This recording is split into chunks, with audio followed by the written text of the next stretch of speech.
जंगे खंदक इनू आंदे ने। ये तो फारग हो के अल्लाह के रसूल जदों घर आए ना तो अपना जंगी साजो समान ला के ते गुसलखाने गए,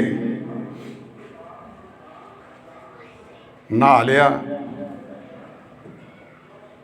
तो बाहर निकले तो अगे जबरील खलोते सन। या रसूलल्लाह की कीता तुसां? थक गए हो?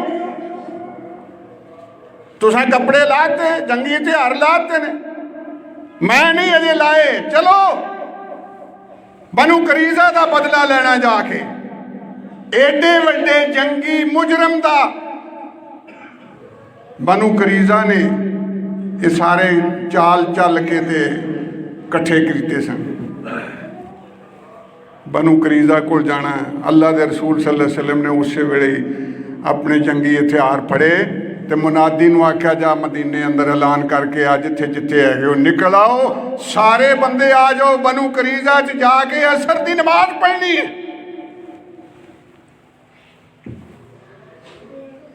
फिर मोमन उस तरह ही निकले, बनु करीजा वाल नस्से जान, नस्से गए। राज असर का टाइम हो गया। राज कुछ बंदे राज असर का टाइम हो गया तो आखन लगे यार टाइम हो गया नमाज पढ़ लीए। उन्हें आख्या नहीं, अल्लाह के रसूल ने आख्या सी बनु करीजा च जाके असर पढ़नी है, अभी तो उत्थे जाके पढ़नी। और मैं उत्थे जांदे नूं जे टाइम ही ना रहा तो मैं आख्या कोई गल नहीं, सानू अल्लाह के नबी ने आख्या उत्थे पढ़नी, अहां उत्थे जाके पढ़नी। दूसरे आख्या नहीं साडे कोल तो टाइम हो गया, असीं इत्थे ही पढ़ लेने।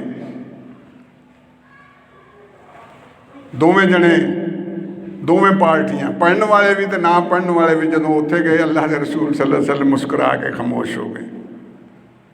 तो मकसद ये ही सी कि उत्थे पहुंच जाओ। मुहासरा कर लिया। मैं लम्मी सारी गल नहीं जिस तरह तारीख च आउंदी है वो नहीं, मुख्तसर मुहासरा कर लिया।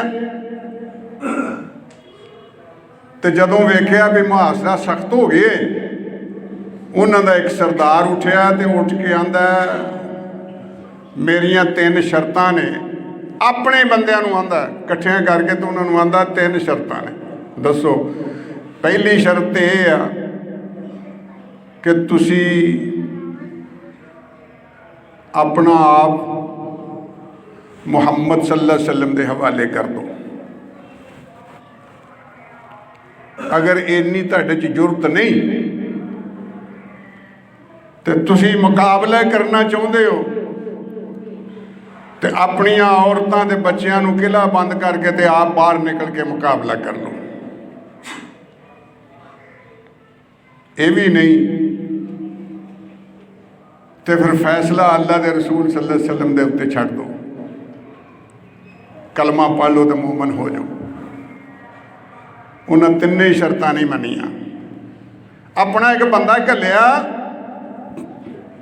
मुहम्मद मुस्तफा सल्लल्लाहु अलैहि वसल्लम वाल कि तुसी अबू लबाबा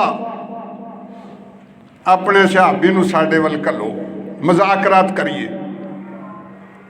अबू लबाबा आ गए, गलबात हुई तो उन्होंने पूछा सानू ये गल दस भी जे असी अपने हथियार सुट के तो तुहाडे अगे लम्मे पै जाइए तो साडे नाल की सलूक होएगा। ते अबू लबाबा सहाबी रसूल आपने आख्या चंगी गल है तुसीं हार सुट दो तो उंजे मगरों ऐसरो को ने अपनी गर्दन ते हथ फेर के आख्या भी नतीजा यह ही है। ते नाल ही उन्होंने आख्या मैं इन्हां नूं क्यों दस्सिया, ये तो एक जंगी राज सी, पता नहीं ये मगरों होना सी तो मैं पहलों इन्हां नूं ये क्यों दस दिता भी तुसीं कतल कर दिते जाओगे।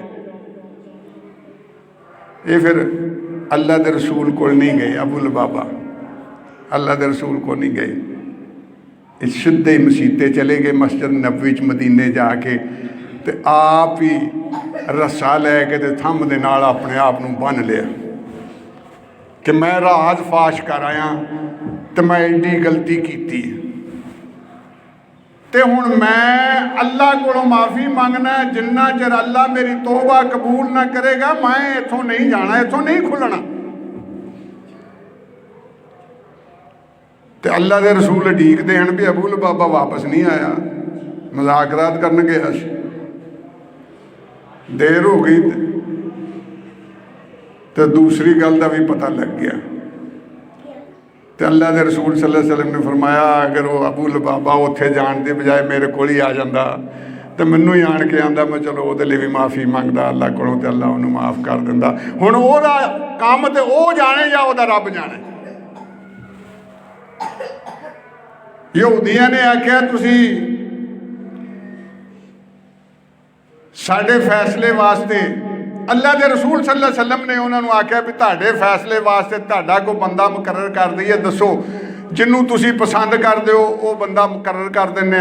हज़रत साद का नाम लिया उन्हें कि तुसी अपने सहाबी साद नूं आखो कि साडा फैसला कर दे, जो साद आखेगा सानू मंजूर। हज़रत साद बीमार सन, उन्होंने सुना कर लिया मदीने भी आ जाओ। वो गधे ते सवार हो के ते पहुँच गए।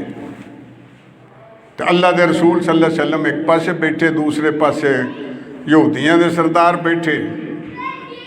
तो गल ये हुई कि साद इन्हां ने तेनू हाकम मन्ने, तू जो फैसला करेगा इन्हां नूं मंजूर है, तो मैं अल्लाह का रसूल कहना मैनू भी मंजूर है। जो तू फैसला कर देगा मैनू भी मंजूर है, तो इन्हां नूं भी मंजूर है। हज़रत साद ने पहलों यहूदियों वाल इशारा करके पूछा भी तुहानू मंजूर आ? मैं क्या हो जी सानू मंजूर आ। फिर हबीबे किबरिया वाल इशारा करके आख्या भी इधर भी मंजूरी है। अल्लाह के रसूल ने फरमाया हाँ असी भी मंजूर करांगे तेरे फैसले नूं। हज़रत साद ने फैसला फरमाया कि बनु करीजा दे जिन्ने नौजवान ने वो सारियां नूं गिरफ्तार करके कैदी बना लिया जाए। औरतां और बच्चे एक कैदी मुसलमाना दे होणगे, ते जिन्ने सिर कटवे जवान ने वो सारियां नूं कतल कर दिता जाए। ये हज़रत साद ने फैसला किया। तो नबी करीम सल्लल्लाहु अलैहि वसल्लम मुस्कुरा के आखन लगे साद तू वो फैसला किया जिहड़ा राती रब ने अर्श ते फैसला किया सी। ये फिर सजा मिली उन्होंने बद अहदी दी, जेड़े समझते हैं भी ये हुण काहदे जोगे ने। अल्लाह तबारक व तआला ने इन्नी मदद फरमाई, इन्नी मदद फरमाई कि हथियार सुट के आ गए मदीने लिया के। अल्लाह के रसूल सल्लल्लाहु अलैहि वसल्लम ने फिर उन्होंने सजा दी जिहड़ी हज़रत साद ने फैसला किया सी। बंदा सद्या उत्थे खाई कड्डी वड्डी सारी खंदक बनाई, बंदा सद्या कतल करता, दूजा सद्या कतल करता, तीजा सद्या कतल करता, चौथा सद्या कतल करता। इन्हों एक एक करके गिण के अल्लाह के रसूल ने यह सजा दी कि सारियां नूं कतल कर दिता। किसी पगबन नूं किसी नौजवान नूं जिंदा नहीं छड्डिया सिवाय चंद एक दे जिन्हां ने इस्लाम कबूल कर लिया सी पहलों। हालांकि ये जंगे अहजाब दे थके मुजाहिद सन जेड़े बनु करीजा ते हमलावर होण गए ने। इहो ही सी गल कि अल्लाह कमल हाकमीन ने आख्या कोई गल नहीं। ऐ यकुम मिनकुम मियातुन यगलिबू मियातैन, घबरा के नहीं जाना। अगर तुसी 100 तो मैं तुहानू 200 ते गलबा दे ही जावांगा।